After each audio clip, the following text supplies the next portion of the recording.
En este programa hablaremos de la homosexualidad, un tema con bastante impacto en la sociedad de hoy en día y del cual debemos de estar informados.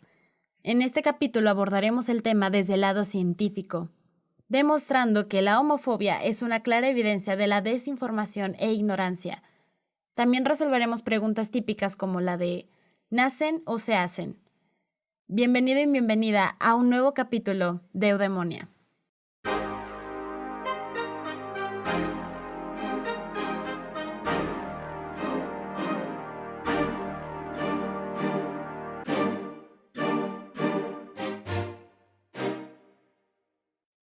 Hola, bienvenida a un nuevo episodio de Eudemonia. Espero que estés teniendo un muy bonito día.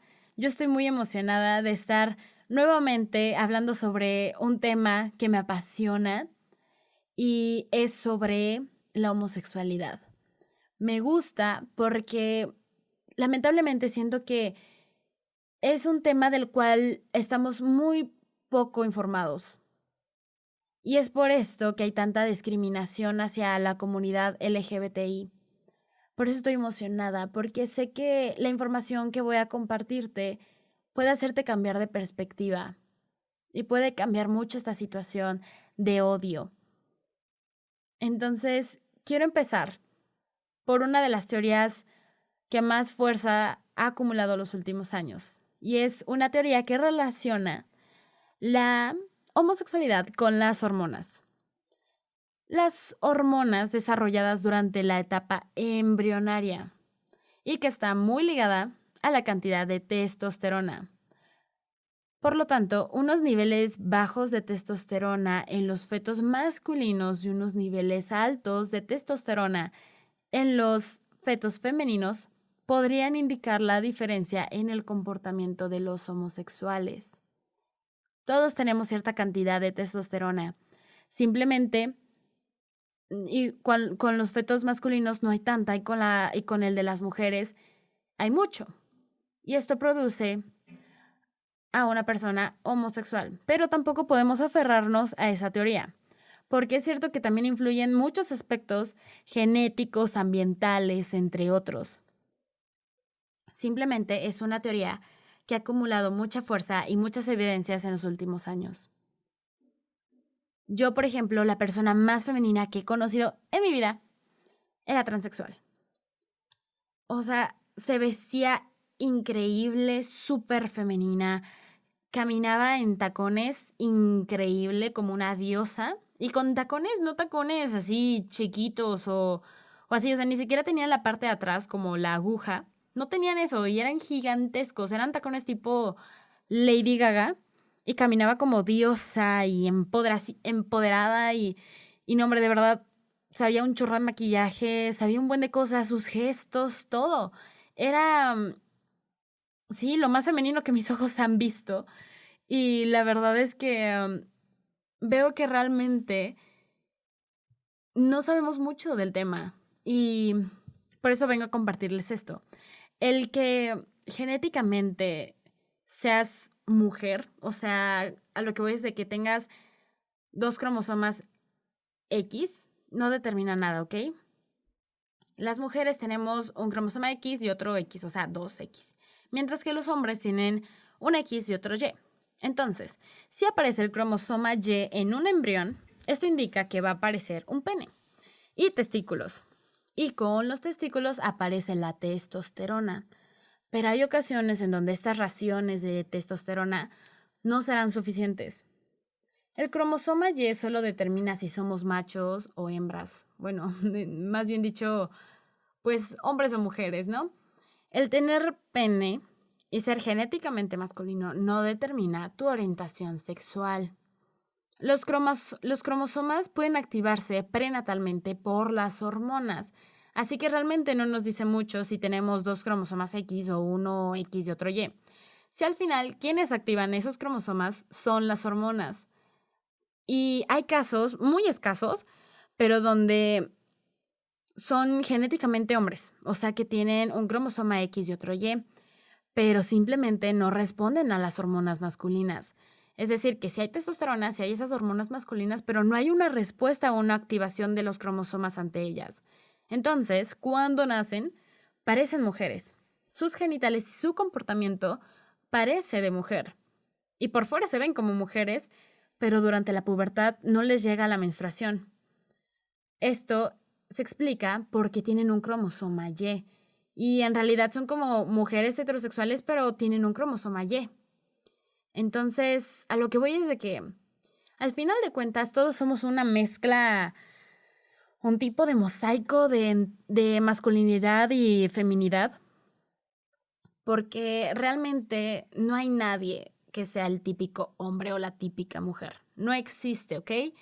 La heterosexualidad fue creada como un sistema que nació en Europa a mediados del siglo XIX para controlar la natalidad. Se asigna un sexo y una identidad sexual. Y por lo tanto, desde ese momento se excluye a los gays, a las lesbianas, bisexuales y transexuales. Pero realmente la ciencia nos dice otra cosa. Hay un estudio hecho en hombres que confirmó las diferencias en las estructuras cerebrales entre un homosexual y un heterosexual. Aquí ya pasamos a una teoría un tanto diferente porque estamos hablando de estructuras cerebrales. En la pasada hablábamos de hormonas y esta es de estructuras cerebrales. Hay una región del hipotálamo en donde se localiza una estructura denominada N13, la cual es diferente en homosexuales y heterosexuales.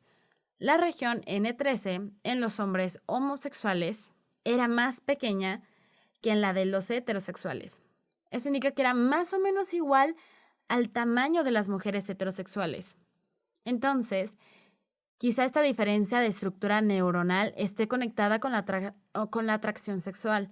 Perdónenme si a veces suena un poco confusa entre tanto término científico, pero espero que me estén entendiendo. A lo que voy es de que esta estructura cerebral de los homosexuales se parecía más a la de una mujer que a la de un hombre. También hay otra estructura llamada SCN, que es mayor en los homosexuales y menor en los hombres heterosexuales. Es decir, también, al igual que la pasada, tienen un tamaño parecido al de la mujer. Entonces, hay cambios en la estructura del cerebro de los homosexuales que hace que se parezcan más al de las mujeres. Otra diferencia es la que hay entre homosexual y transexual, porque no es lo mismo. Homosexualidad significa que te sientes atraído por el mismo sexo, y transexualidad es que no te sientes identificado con tu sexo. También hay una estructura que es afectada por las hormonas, pero no se presenta en homosexuales, se presenta solamente en transexuales. Esto es un claro indicador de que hay una diferencia entre estos dos. Así que por favor, no escuchen a personas que dicen que biológicamente eres hombre o mujer. La biología no miente, no saben, porque de verdad no saben lo que dicen. O sea, ellos piensan que simplemente el tener pene o vagina ya determina si eres hombre o mujer. Pero tu cuerpo no define quién eres en lo absoluto. El que tengas pene o vagina no determina nada. Tiene que ver más con las hormonas y la estructura cerebral. Porque, pues, viéndolo de otra manera, el cerebro es parte de tu cuerpo. Entonces, si cierta parte de tu cerebro se ve afectada con las hormonas, entonces un hombre trans sí nace siendo mujer, aunque sus genitales no correspondan. Esa es otra manera de verlo. Entonces, en realidad, las hormonas, de hecho, son las responsables en gran parte de cómo somos, cómo nos sentimos y cómo nos comportamos. Es por esto que a veces las mujeres nos ponemos que nuestro comportamiento o nuestro sentir puede cambiar mucho cuando estamos menstruando, porque las hormonas se ven involucradas. Pero a lo que voy es que las hormonas determinan, no es que determinen, pero sí afectan mucho en cómo nos comportamos. Así que, si a mí un transexual me dice que es mujer, entonces es mujer. Por esto es importante que se eduquen y que se informen, que no crean lo que escuchen, todo lo que escuchan. Y lo mismo con este podcast. Si ustedes tienen alguna duda al respecto, vayan, investiguen. Yo les recomiendo que vayan a ver un video que se llama Homosexualidad de Edward Punset. Es un documental, está muy interesante y de hecho me basé en ese video para hacer este podcast, este episodio. Así que se los recomiendo mucho porque pueden agarrar cosas diferentes a las que yo agarré. Vayan y búsquenlo en YouTube. Pero a lo que voy es que hay mucha gente ignorante que habla en nombre de la ciencia y no, que biológicamente eres una cosa y no lo puedes cambiar. O sea, de verdad, no sé cómo hablan en nombre de la ciencia cuando la ciencia dice y muestra otra cosa. El hecho de haber nacido en el cuerpo que hayas nacido no determina quién eres, ¿vale? Existen factores biológicos que determinan nuestra orientación sexual. Y también hay otra teoría que, que dice que si naces al final de una familia numerosa y tienes muchos hermanos varones, la probabilidad de que seas homosexual es más alta. En otras palabras, se podría decir que llegaste tarde a la repartición de testosterona, porque si tuviste varios hermanos mayores hombres, pues a ellos se les repartió la más cantidad de testosterona y a ti pues ya no te tocó tanta. Es una teoría, ¿vale? Pero no es así como, no es ley, ¿ok? No es ley de vida. Tampoco afirma que todos los que el hermano menor siempre va a salir gay, o sea, no es ley, ¿ok? También hay características corporales que son el reflejo de las hormonas en nuestro cuerpo. Esto me pareció muy interesante porque me lo enseñaron en mi clase de psicobiología, la cual me encanta. Y esa característica corporal es la longitud de tus dedos. La relación que hay entre el dedo índice y el anular. La mayoría de los hombres tienen el dedo anular más grande por las hormonas, o sea, incluida la testosterona. Entonces, los hombres tienen el dedo anular más grande que el índice y las mujeres tienen la longitud de los dedos básicamente iguales. Eso también es una teoría que pues dice más o menos las hormonas que hay en nuestro cuerpo, ¿no? La repartición, pero tampoco, o sea, el que tengas el dedo anular más grande tampoco afirma tu orientación sexual o por el estilo, ¿ok? O sea, yo tengo el dedo anular más grande que el índice y soy mujer, pero no determina nada, ¿vale? Es una teoría simplemente. Otra diferencia en los homosexuales y los heterosexuales se encuentra en las capacidades cognitivas. Es decir, que las lesbianas y los gays tienen capacidades cognitivas contrarias a su sexo.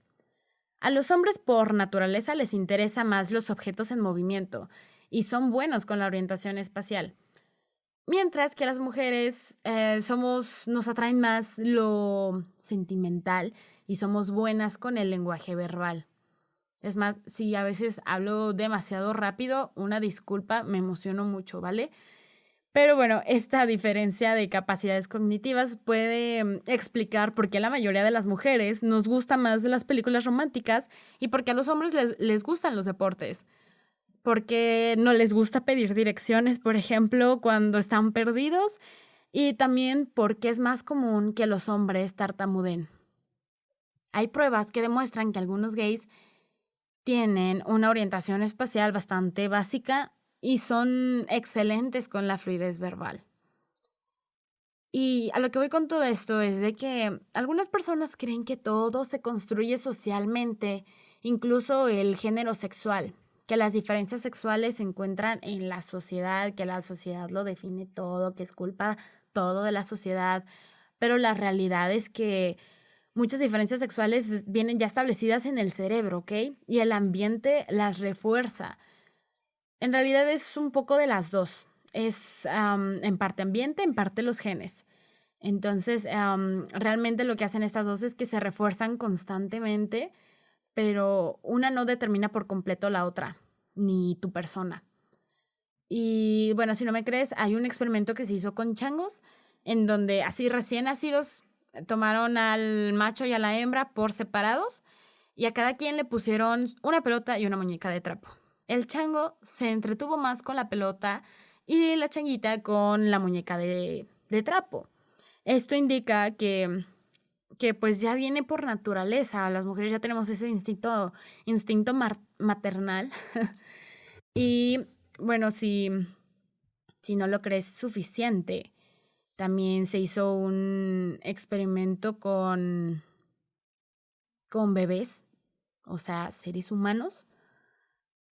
Y haz de cuenta que tenían al hombre y al niño y a la niña en diferentes partes, pero por separado, y les pusieron las mismas cosas. A cada quien se le puso una pelotita como un tipo péndulo y una foto de su mamá. Entonces, el niño se quedó embobado en la pelotita y la mujer, la niña, pues, en la foto de su mamá. Esto se debe a que, pues, las mujeres nos vemos más enganchadas por lo sentimental. La niña se quedó embobada porque había un lazo sentimental con la madre y el niño con la pelota porque le interesa el movimiento, ¿vale? Entonces, también, por ejemplo, hay un caso de un niño que al nacer ocurrió un accidente y su pene quedó destruido. Su doctor, John Money, le hizo una reasignación de género y le aconsejó a los padres que lo trataran como una niña. Entonces su nombre cambió de Brian a Brenda. Durante la pubertad se le aplicaron hormonas femeninas y se decía que era una historia de éxito. Pero al crecer, Brenda se volvió David. Se casó y adoptó hijos. Entonces, a lo que voy con todo esto es que al final no importa si te llevan al psicólogo, si te operan, si te inyectan hormonas o si te tratan como niño o niña. No puedes cambiar a una persona, debido a que esta programación del cerebro se desarrolla desde el principio de su desarrollo. La segregación de hormonas en los primeros momentos del desarrollo define si es mujer o hombre. Y al final esta historia es triste porque al final nuestro protagonista, David, se suicidó. Y bueno, esto es un claro ejemplo que no podemos decidir por la vida de los demás, ni juzgarla si está bien o mal. La homofobia y la discriminación hacia personas del grupo LGBTI es un claro indicador de la ignorancia y la falta de educación que existe en la sociedad, tristemente. Pero ser homosexual, transexual, bisexual o demás, es cierto, sí, no es común, pero tampoco es algo antinatural. Es más, la sexualidad existe incluso en los animales. Y no es algo que se pueda curar porque no es una enfermedad. Entonces, respondiendo a la pregunta de nacen o se hacen, pues la respuesta es que ambas. Todo lo que les acabo de explicar es básicamente como que nacen porque pues ya es algo que traen definido desde que son fetos por la segregación de hormonas, estructuras cerebrales y demás. Pero pues también hay quien decide hacerse, quien quizá por curiosidad le gustó y ahí se quedó. La verdad es que hay de todo, o sea, no podemos casarnos con una idea y está bien, o sea, se tiene que respetar por igual. ¿Ok? Entonces espero que este capítulo te haya servido, hayas aprendido algo nuevo y que lo hayas disfrutado tanto como yo. Les mando un gran saludo a todos y espero que estén muy bien, que se les estén pasando bien en cuarentena y pronto saldremos de aquí. Pero todo con paciencia y siempre respetándonos el uno al otro. Cuídense mucho y nos vemos en el próximo episodio.